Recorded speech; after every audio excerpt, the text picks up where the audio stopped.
Hey, all you Biconics, wrestling fanatics out there, and welcome to a very special kind of video that I am doing for the channel. I okay, so story time, right? So who's ready for story time with Mikey Baby?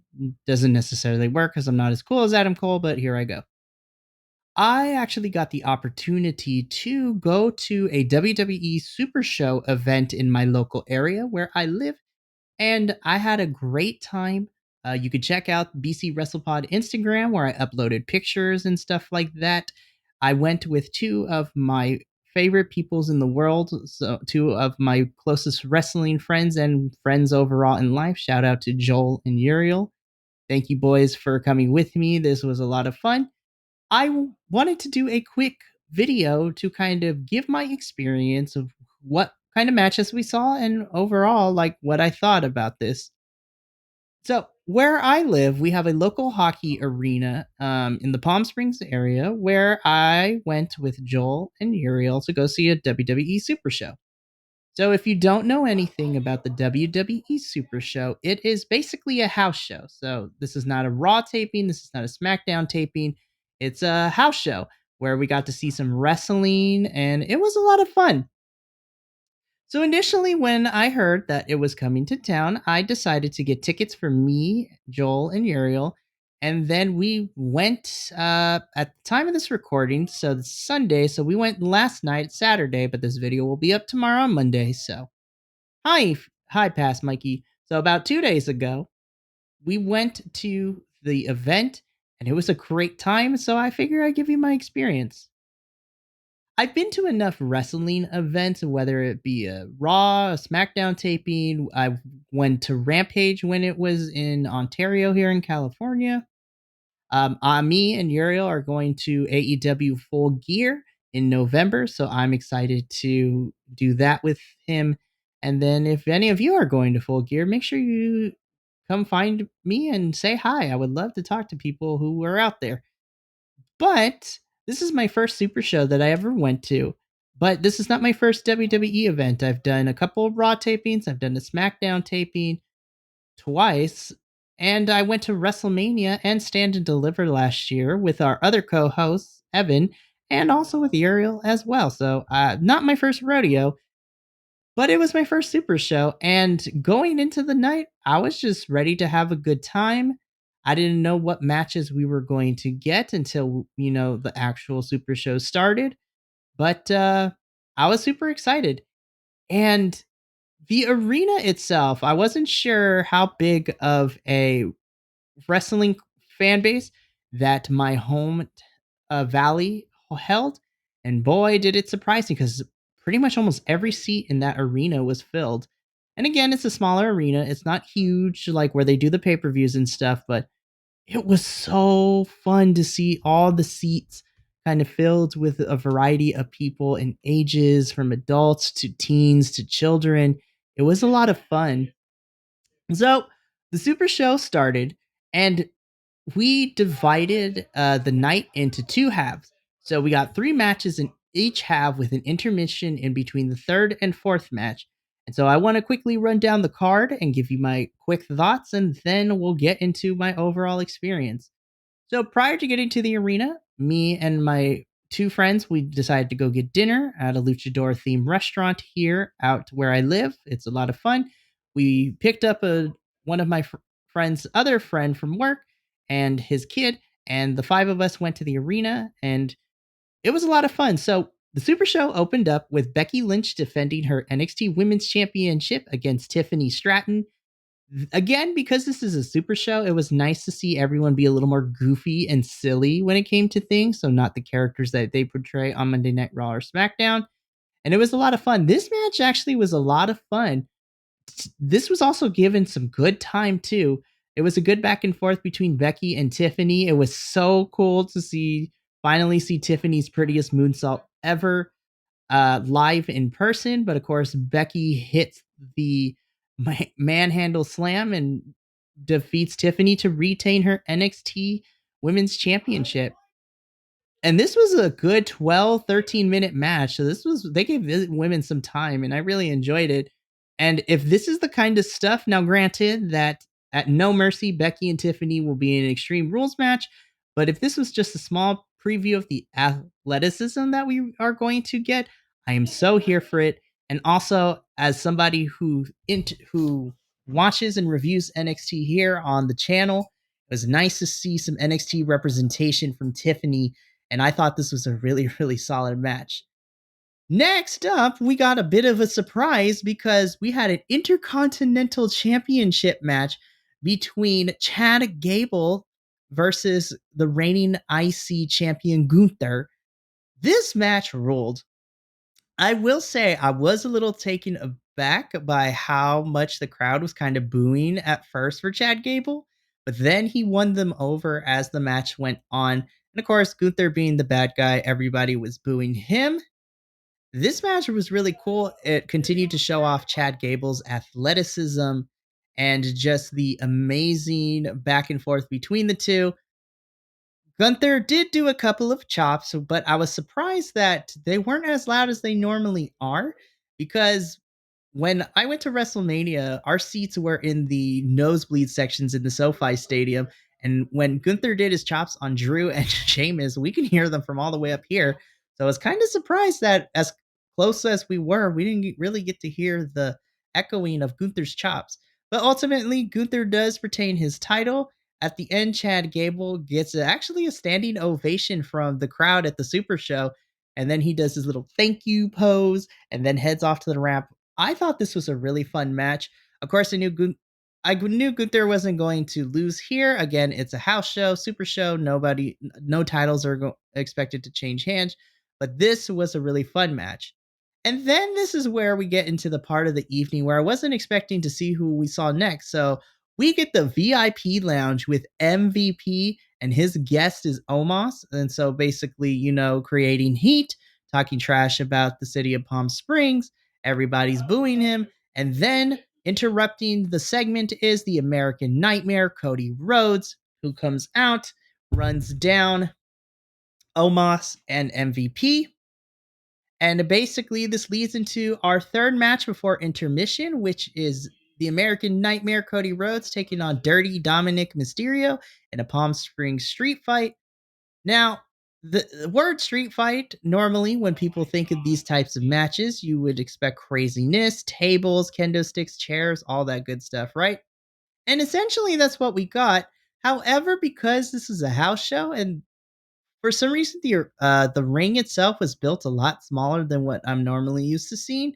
There wasn't a lot of stuff. We did get some kendo stick shots, which were really great. We got some chair shots.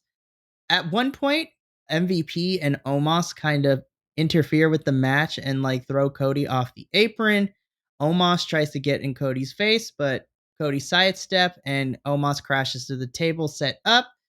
Cody Rhodes hits Dominic with the crossroads and pins him for the 1-2-3. So the winner of your Palm Springs street fight is Cody Rhodes. After the match, Cody kind of gets on the mic and he cuts a little, not necessarily a promo, but he talks about Connor's cure, which is because right now we're in the middle of Pediatric Cancer Awareness Month. And so he was hyping it up. And then he addressed the crowd saying that thank you for letting us do this with you guys. Thank you for being here. This is awesome. We're going to go into an intermission, but then when we come back, you will see a bunch of other matches, and then we will get to see Seth freaking Rollins defend his title. And the crowd cheered. Cody went to the back, and then we went to intermission. So during intermission, me, Joel, and Uriel decided to go walk around the venue. They were selling merch. People were enjoying themselves. We stepped outside to kind of get some fresh air, and we were just discussing everything that we saw so far, and we enjoyed it. I really, really was having a good time. And then we came back inside for the second half of the Super Show card. So after that, we started off with Otis taking on Bronson Reed in a singles match. This is the big Beefy Boy match. This was a lot of fun. Bronson Reed and Otis like hitting each other. There were some hard hits. Obviously, the highlight for me was Otis being able to pick up Bronson and kind of power slam him to the floor. He did the worm. Bronson hit the tsunami from the top rope to get the victory. This was just a fun, big, beefy boy match, and I really enjoyed it. Then we got a triple threat for the WWE Women's Championship. This was given like 20 minutes, and this was my match of the Super Show of the night. And it saw Io Sky defending her WWE Women's Championship against Asuka and Charlotte Flair. This match ruled so much. The women hit all kinds of offense. Charlotte, with her as tall as she is, hitting like her athletic moves, Asuka and Io with the kicks and the flips. This match had everything. And honestly, I could see this match on a pay per view card. Like it was that good. And this was the Super Show, not a regular taping, not a pay per view. But these three women, they killed it in the ring. And this match was awesome. So Charlotte goes for a figure eight.